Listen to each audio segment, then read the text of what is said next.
Hello，大家好啊！今日想同大家介紹嘅就係為咗慶祝精工品牌創立145週年，Seiko Prospect 推出咗一個限量版嘅腕錶。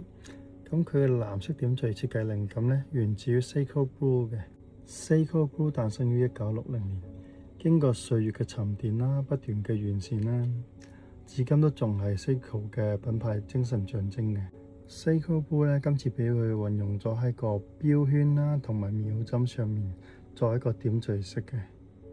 咁雙色嘅錶圈同埋銀白色嘅錶盤做組合啦，呢個組合咧就呈現出清晰簡潔嘅視覺效果啦。咁靚嘅限量版腕錶個規格咧就用咗 4R35 機芯啦，可以自動上鏈或者手動上鏈嘅，動能儲存時間大概41小時啦。咁錶嘅錶頭厚度就12.3mm， 錶嘅直徑咧就41.7mm， 咁耳對耳嘅長度啦就49.5mm 嘅。防水功能有200米啦，可以帶去潛水游水冇問題。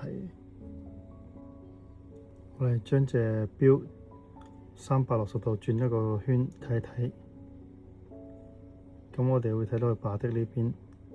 喺度順住過啦，個錶扣呢邊啦，跟住再睇埋個底蓋，再睇埋另外一邊啦。咁成個咧係做咗個拉紗處理嘅，拉紗處理就真係花咗唔係太過眼嘅，同埋比較剛氣啲、型啲嘅。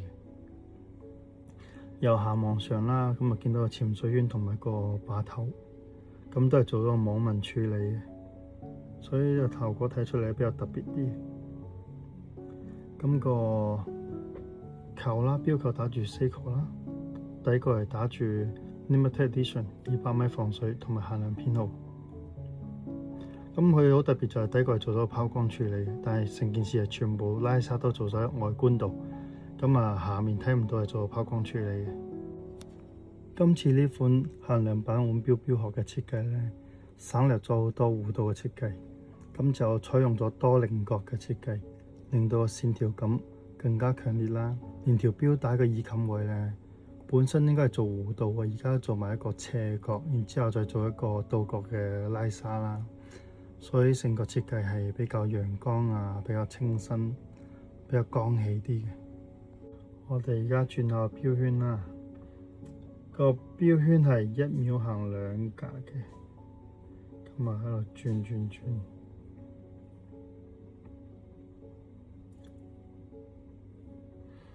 好順滑，好 smooth 啊！所以今次呢隻值得收藏。再試下嗰個發條上鏈啦，再試下把的，咁啊褪鬆佢同埋扭緊佢嘅效果，上埋鏈，上埋發條，全部嘢都係好順滑嘅。調埋時間啊！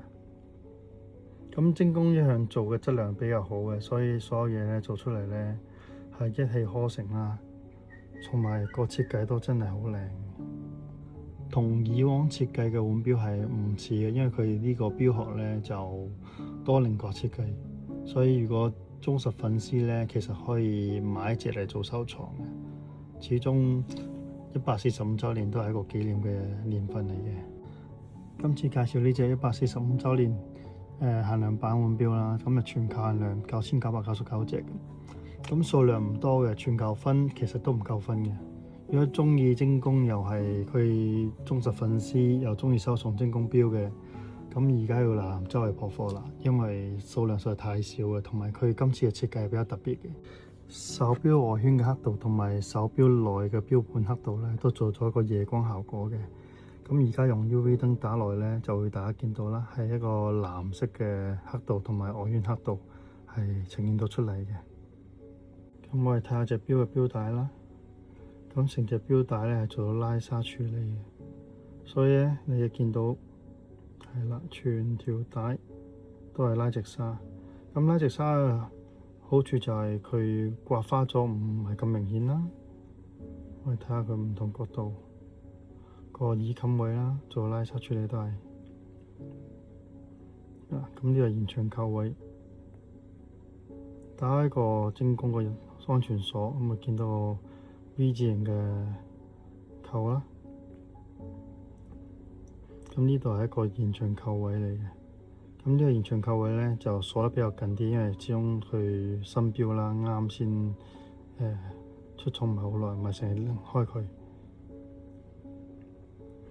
咁大力少少開，咁打開咗會見到有個彎位嘅，同埋一個直嘅彎位，嗰個攞嚟拍實嘅，所以就唔係以為自己整爛咗隻標啊。呢係延長扣位嚟嘅。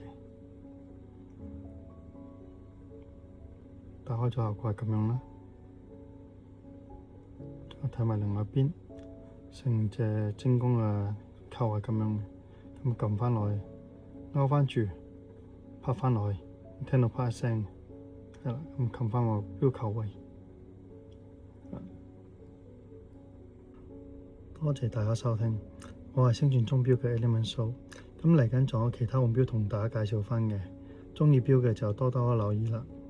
拜拜。